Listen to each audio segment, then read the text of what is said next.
Hey guys, welcome back to Unleashed. I am your host, Brent Henderson, and remember, we are the Resistance. Man, I think I have started off the past at least several episodes with something that kind of was like, wow, what a crazy week it's been, right? I think I'm going to stop saying that now. As crazy as, it's become the norm. I mean, this world is totally whacked right now. Stacy, my wife, took me to go see a concert last Friday night, and it was a late Father's Day gift. It was Foreigner and Styx, which I was kind of surprised that Foreigner opened up for Styx. I loved both bands, as a teenager growing up, but Foreigner, their performances vocally and it's just amazing. But anyhow. So we get to the concert. We know we kind of got to park a million miles away, and we get in there right as everything is just getting started. And we watched. I can't remember who the opener was before Foreigner, and then we watched Foreigner. And in that break, in between Foreigner and Styx, Stacy gets on her phone. There's that 20 minutes of dead time in between, and she's scrolling. And remember, Friday is when the Olympics started, right? The ceremonies and everything. And she sees this thing pop up on, I think it was social media, about the opening and, I think it was about people were thinking they were mocking the Last Supper with what they were doing on there. And I'm going to talk a little bit about that in a minute. To be honest with you, I'm watching so many things happen in this world right now that are just crazy, that it's beginning to dominate my thoughts.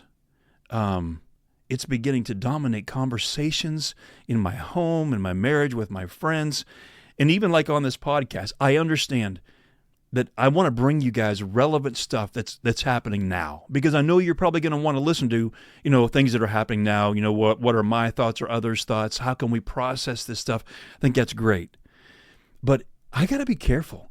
Because there is so much of this stuff right now that if that's the only diet that I have is about, politics and the things that are going on in this world, I can begin to miss what's right in front of me. Like sitting on the steps of our house and having a conversation with our 15-year-old about her life right now. Just things that she's looking at and trying to make sense of. The ways that my wife needs me to show up for her, how I can listen better to her, how I can love her, how I can spiritually, lead her.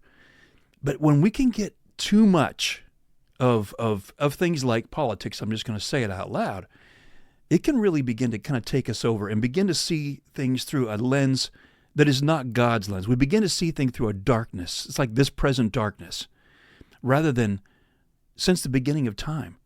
God will do what he says he's going to do. He will take care of us. He will repay evil, with consequences. And sometimes I forget that. But there is a place and a time for us to speak up, for our voices to be heard. And I kind of want to just talk a little bit about that in this, but we're going to go into some other stuff I think you're really going to grow from, and I think it's going to help a lot of this stuff that I was just talking about. So I was watching the Olympics as a kid, and I haven't watched any of the Olympics. Some of it was because my schedule was busy, and some of it's just because, like I just said, I need to kind of step away a little bit. But as a kid, I used to watch the Olympics, the Winter and Summer Olympics. What was it, every 4 years? And I can remember watching this boxer by the name of Sugar Ray Leonard. Many of you will probably remember and probably idolized him.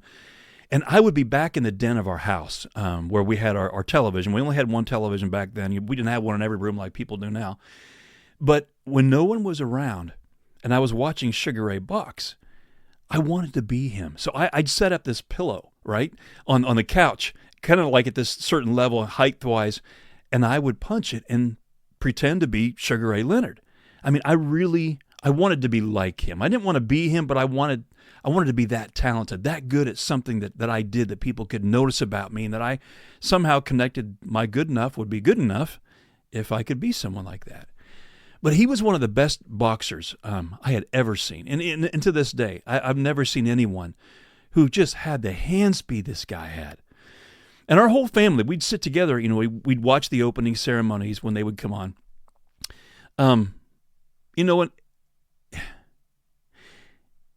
it's a chance, if only for a moment in time, to see all the countries of the world represented. As they all come, marching in, holding their flags and wearing their colors, there's a sense of pride and there's a sense of maybe unity. One of the only times we can look every, few years and see the whole world come together. There's like a common bond that the Olympics bring. And competition, of the best athletes in the world, that's what was on the menu. And that is something that I could not get enough of when the Olympics would come on. But, after seeing some of the highlights of the opening ceremonies that came from France, honestly, I was deeply angered, and I was really saddened. Not just because of whatever was going on with all the drag queens up there with little kids, which greatly bothered me. You do you, but don't put stuff on our kids. Or how the arguments, broke out online, whether they were mocking the Last Supper or not. But because, once again, something began to divide our nation. And I was like, man, I said last week, I'm so done. And it just feels like everything now is almost planned to be in our face. Man, we've been seeing that kind of stuff happening since, at least in my recent memory, since about 2020. It just feels like there's an agenda, and the agenda is not to bring unity like what the Olympics can do, but to cause division. Yeah, that's the word. Within minutes, arguments, of us seeing this at the concert the other night, arguments began to break out on social media. Some were defending the depiction of the debauchery that was televised around the world. Some proclaiming it was a mockery of the Last Supper. But that display was put into everyone's living room or on social media. And obviously it was intentional. So without going, into it as if they were mocking the Last Supper, or whether it was this erotic, artistic display of referencing what was his name? Dionysus, I think it was. I think he's the Greek god of wine. To put that display on the Olympic Games opening up with little children in the middle of what they were doing up there, it disgusted me. The depravity of the world is it shouldn't shock me because it's been going on since the very beginning of time. And like I said, you do you. And this isn't any kind of an attack against any race, religion. This is the things that I see up there. When you have little kids being put in the mix with all this, when their brains aren't ready to be able to process and function and choose a lot of things at this age. And this has nothing to do with whether you're gay or straight. I don't believe it's right to involve little kids in that kind of stuff. I don't like seeing small children in our schools being taught things that their minds can't understand yet. And personally, I don't want it in my home. And so you put your trust into a network that what they're going to be putting out there is at least going to be something that where the family doesn't have to worry about seeing something like that. And I did a little bit of the research afterwards, and I went to a lot of different websites to make sure that what I was getting was what really happened. And there were a few of those, actors, whatever you want to call them, that had their genitals exposed. I mean, honestly, isn't that child abuse? I mean, when you have adults and you're exposing yourself, isn't that some form of like pedophilia? If it was okay to depict sex acts with children present, I mean, isn't that why so many in the world were enraged with what happened like on Epstein Island? Or what we're seeing happening with the sex trafficking at the border now and around the world? For me, the Bible makes it clear, and it's in 1 Thessalonians 5:22, and it tells us to abstain from all appearances of evil. I don't know what the intent of the creator or the actors from that opening ceremony believe or were trying to do or whatever, but I do know that debauchery, things like drunkenness, fornication are not okay with God. And if that offends you, okay, be offended. I'm a believer. I'm not going to apologize for that. And again, this has nothing to do with your sexual preference, your race, nothing. And I'm not trying to compare any of those communities with pedophilia. I do know that sleeping around with anyone you want is bad. I mean, that's one way diseases get passed. Being drunk is not a good thing. That's why there's laws about drinking and driving. That's when mistakes can happen, leading to things like unwanted pregnancies, anger, fighting, sexual abuse. There's lots of stuff. And if it was about mocking the Last Supper, that really does sadden me, because they are mocking the very one who died for all of our debauchery, so that we could be, free, so that we could be forgiven. I think one of the biggest questions many of us might have had, after we saw this, and then seeing all the arguments on social media, you can't get around it if you're on social media at all or in the news or whatever, is, what are we supposed to say or do about this? I mean, that's the $6 million question. Am I a coward if I'm silent? Am I a warrior if I'm vocal?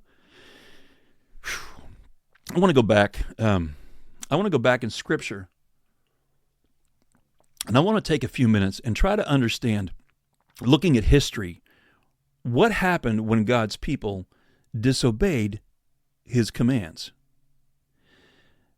You can be a warrior and you can be a tender man after God's own heart, but ignoring what we're seeing totally, is that a form of cowardice? And cowardice is not an option for Christians. We don't need to tolerate debauchery, put in our face. But we also don't need to try and convey a holier-than-thou attitude, as not one of us is without sin. Only Jesus was. It is so disturbing when those with non-Christian views deliberately put their beliefs in your face. But I've also experienced anger of those, let's just say, would try to convert those around them at a restaurant that they might think aren't Christians by praying extra loud to try to prove, how good they are, how holy they are. Stacy and I were at a restaurant in Muncie, Indiana not long ago. We were in the outdoor of this Mexican restaurant, and there was maybe 8 people sitting around a table, and they were very loudly talking about a lot of their beliefs, which everybody has that freedom. But when the prayer came, it's very religious sounding, and it was so loud that everyone can hear it. Now, again, what I'm saying, I didn't want to have to see this stuff on the opening ceremonies. And I do think there is a time and a place where we minister to others. We can share our beliefs with someone. When we are in a relationship, we have trust with them, or someone comes to hear what we have to say. But I think we have to be careful the way that we put our beliefs out there in front of others, because many times I think they're going to see us as holier than thou, and trying to shove something down their throat. And I think, like with anything, we have to be careful how we do that, to put love, compassion, truth out there where people actually can and want to listen to it, where it feels safe for them to hear it. I don't think Jesus was going to these places, these venues in his day, calling out all the sinners and then just packing up and leaving after he had proclaimed that, right? He went to the places many of us today would probably call sinful. But he went to have relationship with these people, to get into their worlds, to meet them where they were, to understand where they were. He loved them. But he did proclaim truth and love to them in the right time. And then what would he do? He would love them well, and then he would tell them the truth, and then say things like, now go and sin no more. And yes, there were times when we definitely saw his righteous anger came out. So maybe some of you are like, well, is there a time for that? Well, yeah, there is. I mean, if we're following the teachings of Jesus, right? Like at the temple where he overturned the money changers, the tables. He was really driving them out. They had made his father's house into a marketplace and making it into a mockery and all these kind of things. So there is absolutely a time. There were times when God warned his people to stop their sinful behaviors like Sodom and Gomorrah, or they would be destroyed. Scripture, it says in 2 Chronicles 7:14, and now listen closely, and apply this to what we're seeing right now. If my people who are called by my name will humble themselves and pray and seek my face and turn from their wicked ways, then I will hear from heaven and I will forgive their sin and will heal their land. Let's go back to a little bit of some stuff in the Bible. Let's go back to in the conquest of Canaan. Israel was imprisoned in Egypt for 400 years until, God miraculously delivers them. And he takes them out into the wilderness, and they were supposed to go north to the land they lived in before, God's promised land. And he had sworn to them, this would be your land forever. But in the course of over 400 years, some really bad people move in, and they're doing, crimes against humanity kind of stuff, doing, terrible cult sacrifices, killing, molesting children, whatever you could imagine, they were doing it. And it's like walking in on the Nazis killing the Jews by the tens of thousands. And they were putting up with it. I've personally been in Germany years ago, back in the 80s, and stood there. I think that one of the places I was at was called like Bergen-Belsen, I think was one of them. And you see like this mound of dirt, and there's a plaque, 10,000 buried here, 20,000 buried here. And there were way too many of these mass graves. And the people didn't want to believe it was happening, back in the 1940s, because I think that they just couldn't imagine humanity being that bad, especially the culture that they were coming from. And they didn't fight back, and they kept going along with whatever their leaders were telling them. They knew something wasn't right, and I think most of us right now, we're kind of looking at this world, and especially in our country recently, and going, something is not right. But back then in the 40s, they knew something wasn't right, but they refused to stop it. Maybe it was out of fear of what might happen to them, or maybe it was just because they didn't believe that it was real. But it was real, and it became one of the greatest crimes and tragedies to ever be committed against mankind. And so that's what was happening when Israel came back to the Promised Land. But instead of trusting God and fighting back against the evil that they could see with their own eyes, they played the part of cowards. And so what did God do? He sends them out into the desert for 40 years. They were literally walking out a death sentence for their cowardice. And because they refused to go to war to stop the atrocities, they were sent away from what was promised them. And it wasn't until the next generation that they finally went back to do what their parents and grandparents should have been doing all along. It was now left up to them. But the good news about that next generation is that they weren't being brainwashed by the culture that they were about to go to war against. Yeah, that's not what we're facing today. We have generations that have been being brainwashed, and we got to pay attention. So, are we to stand up against the things that go against God? Well, first, we have to know not just the tender, loving, empathetic God that we see through Jesus, but we also have to know the Lord our God as a warrior. Exodus 15:3 says, "The Lord is a man of war, the Lord is his name." Psalm 144:1 says, "Blessed be the Lord my rock, who trains my hands for war and my fingers for battle." So, if you want to be a good soldier, you follow the Lord's teachings and you obey when he moves your spirit to action. But we have to know God. We have to understand when he's speaking to us, how he speaks to us, and how he would have us to speak to these things. But definitely, we're never called to just allow atrocities and things to happen without speaking up, without doing something about it. And I'm talking about being obedient, to call out what is evil, and to not go silent out of fear of being attacked by those who hate God. We are living at a time when our entire world has become a literal dumpster fire. It's a time when laws and morality are just being kicked into the flames. But here's what the Bible says about what's happening. "The lawless one will be revealed, whom the Lord Jesus will kill with the breath of his mouth and bring to nothing by the appearance of his coming." So how many of you listening to this have been feeling like your voice for truth is being silenced. The good you want to see in this world for not just you, but for your kids, your family, and your friends. How many of you have posted something on social media that was like immediately attacked, calling you things like a bigot, a racist, a liar, a narcissist, homophobic, holier than thou, whatever? Did you call that person out specifically to call them a derogatory name? Or was it just that they were offended, by a truth or a fact that stated that hits too close to home? So let me say something to that. That's not your issue. That's their issue. We are called to proclaim the truth, and we are also called to love our enemies. Is it not loving to let destructive behaviors and policies go unchecked? That goes for both political parties, but how we do it and how we handle that conversation makes all the difference in whether our voices will be heard or if they're going to be shut down, not having the effect, that we hope that they would.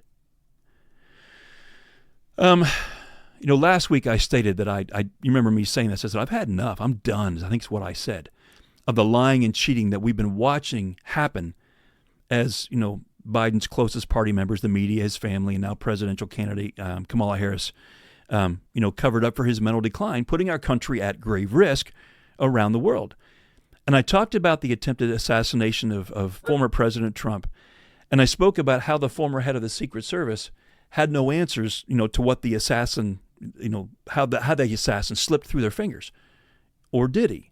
Watching, President Biden step down after being pressured to do so, and seeing, Vice President Kamala Harris ushered into the presidential candidacy, or whatever you want to call it, without Americans being able to vote on that, if they really wanted her to be their choice. Just as I'd had enough, and so had my wife recently when she was seeing all this stuff, she took to social media and she posted about it. But the result that I think she was hoping for, that people would see it and understand and maybe support or get on board or whatever, it ended up becoming a vicious verbal attack from some people that matter deeply to her. And it didn't just break her heart. It literally broke her. There's times when we need to say what needs to be said bluntly and factually. And there are times when we need to take our time with the person that we disagree with and don't use derogatory words or statements which does nothing but keep throwing fuel on an already raging fire. And I'll be honest, and most of you who follow me on Facebook, you know this. Most of my posts are about God. There's scripture, they're about hope, they're about wisdom, they're about loving well. And there's also posts I'll put up there about family vacations. My date nights with my wife, maybe an upcoming event where I'm going to be speaking. I rarely make a political post, but I've been tagged in a few. And there's been a few occasions when I couldn't not call out a lie that was so destructive that I felt millions of lives were going to be at stake. What I have personally experienced is very similar to Stacy, whether I posted on the content or if I was tagged in it. Even if what I've said is based on truth and facts, if it doesn't line up with how someone on the opposing side views it, it just seems like there's no questions asked of why I might believe that way. And I think many of you can relate to this, it becomes an immediate attack on our character, or maybe on our belief system. This is crazy. I actually had a woman get mad at me and verbally attack me for a post that I was tagged in that I didn't even make. I didn't even realize I had been posted in it. And I get this blasting from her, and she tells me that I am what's wrong with this country. And then she shames me and she says, "How could you call yourself a Christian for supporting a certain part of your policy?" And then she goes on to say that she can no longer listen to my voice and that she is choosing to no longer be a Christian because of me. Wow. I didn't know I had that kind of power. I thought a person was a Christian because of what Jesus did on the cross for their sins. I have dedicated my life to know God and to lead people to Jesus and the teachings of the Bible. But now those with the loudest voice, those with the shaming voices out there in social media, they are silencing and effectively assassinating those voices that love God and want to live by the Word of God. Make no mistake about it. Satan hates God and will do anything he can to take down voices proclaiming God's truth, and he will not let anything get in his way. And one of his main weapons is pitting family member against family member with political disagreements, just as what we saw happen during COVID between the vaxxers and the anti-vaxxers. Let me say something. I think the reason I believe that we all want our voices heard, honestly, is because we're scared. We're scared that the way of life that we want is going to be taken away, disregarded, kicked to the curb by someone with differing views. And it is so important to remember that a person's belief systems are formed by their experiences. So what they believe is very real to them. And sometimes they are so real that they are willing to leave the very family they love for their point of view. And what happens is when a person is so afraid that you won't see things the way that they do, they go silent. They will stop communicating, they won't speak up, and then there's either a massive blow up or a total breakup that occurs, all because they chose to let the pressure mount and weren't honest about their feelings and beliefs. That's why you see the vitriol on social media happening that is now penetrating into our very homes and the ones that we love the most.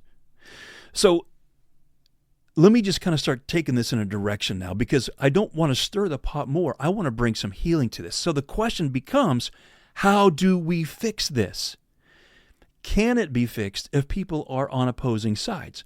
Republican versus Democrats, Christians versus atheists, straight versus gay. Can we truly coexist?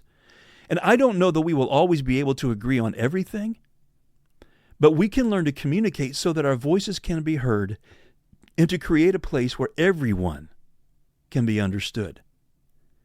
What's the key? It's communication. And that communication needs to happen without an agenda demanding the other changes to your point of view. That doesn't work. No one likes being controlled or told what to do.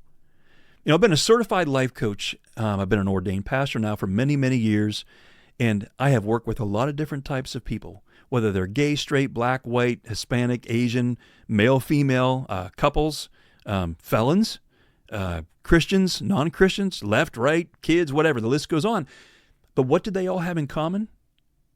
They all wanted to be heard, and they all wanted to know that they matter, to be cared about. I created something, probably about a dozen years ago now, and I call it G.U.I.D.E. And what it is, it's a communication tool that others can learn to use to diffuse difficult conversations like we're talking about. And I can't think of another time in my lifetime that using something like this tool is more vital. And if we don't learn how to communicate with each other in a constructive way, the destruction of relationships that we've known and cherished, or even the destructing of our country, is what's at stake. It's that big.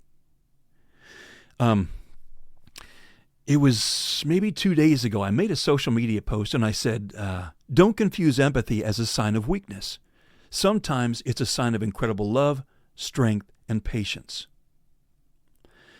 So to learn this tool that I'm about to share with you, it's going to require empathy. It may be a sacrifice for some of us.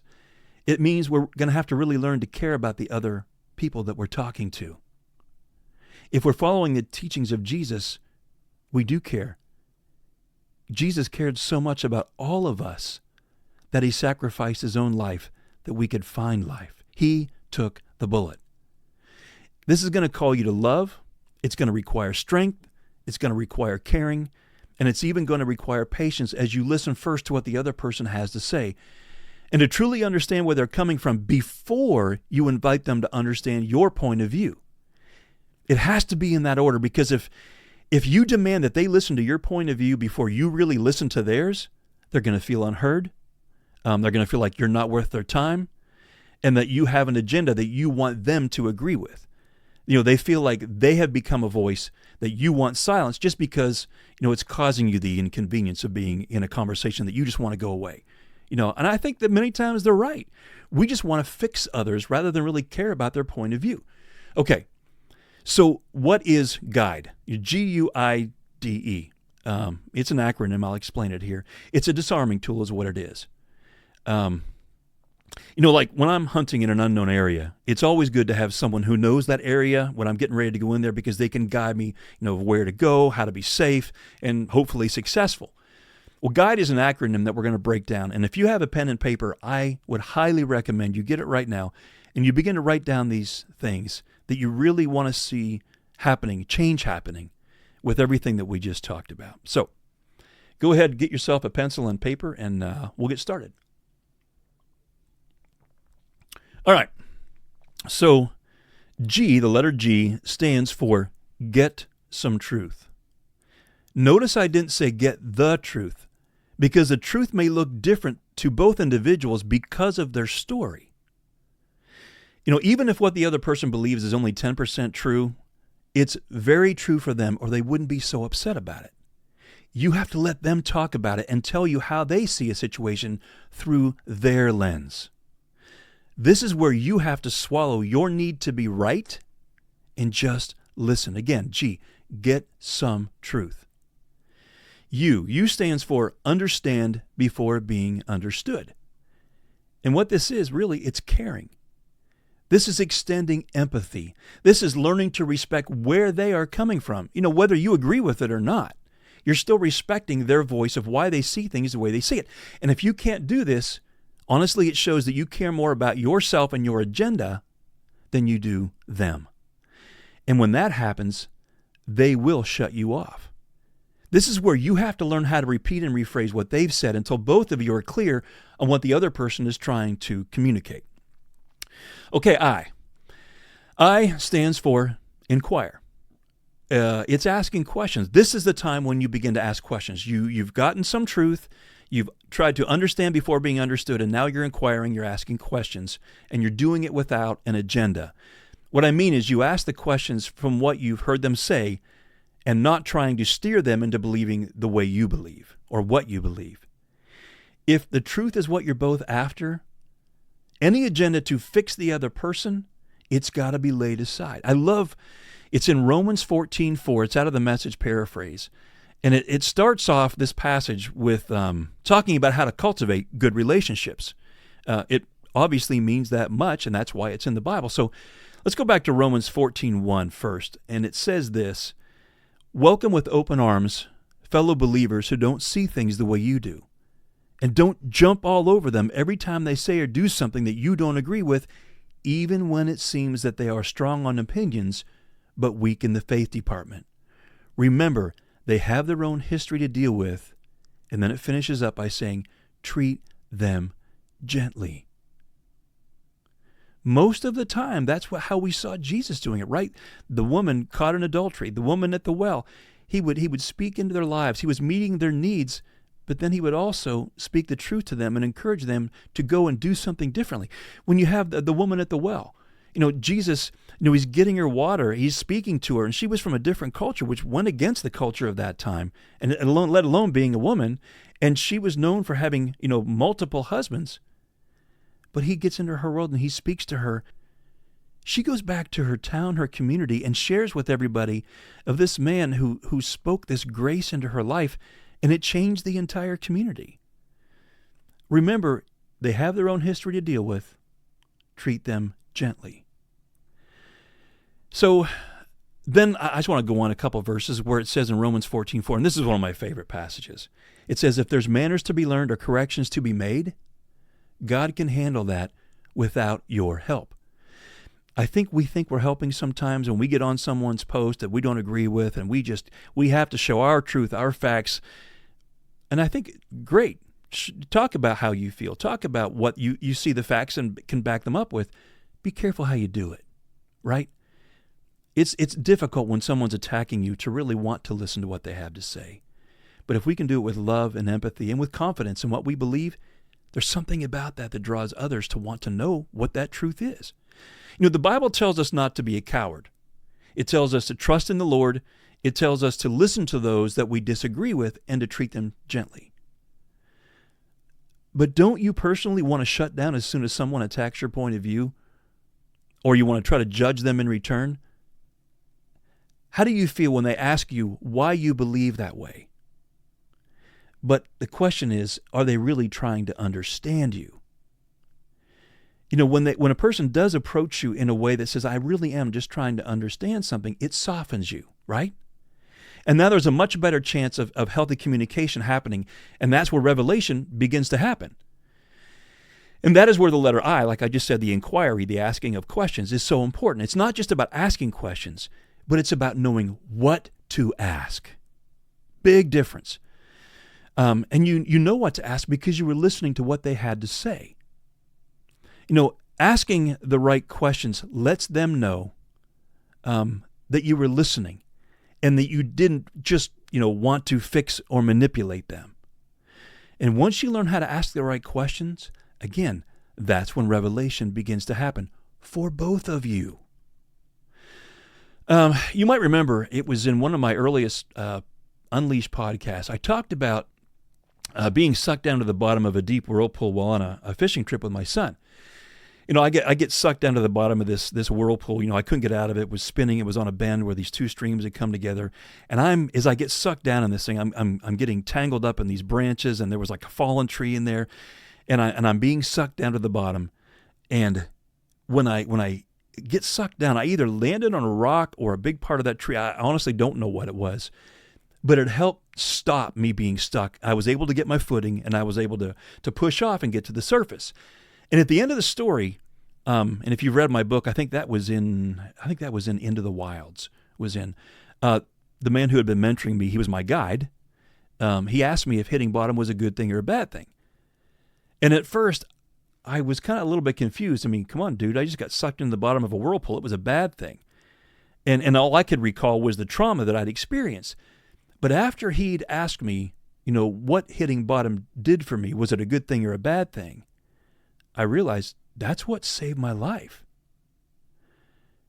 I said, had I not hit bottom, I'd have been caught in that whirlpool and I would have drowned. It was knowing the right question by listening to my story closely, asking me the right questions that helped me get to the revelation that I needed to get to the truth. He didn't give me the answer. We can't just give someone the answers. You don't know something until you know it, right? You might have the knowledge, but until you've worked it into your life through your experiences, it doesn't become real. It doesn't become a part of your belief system.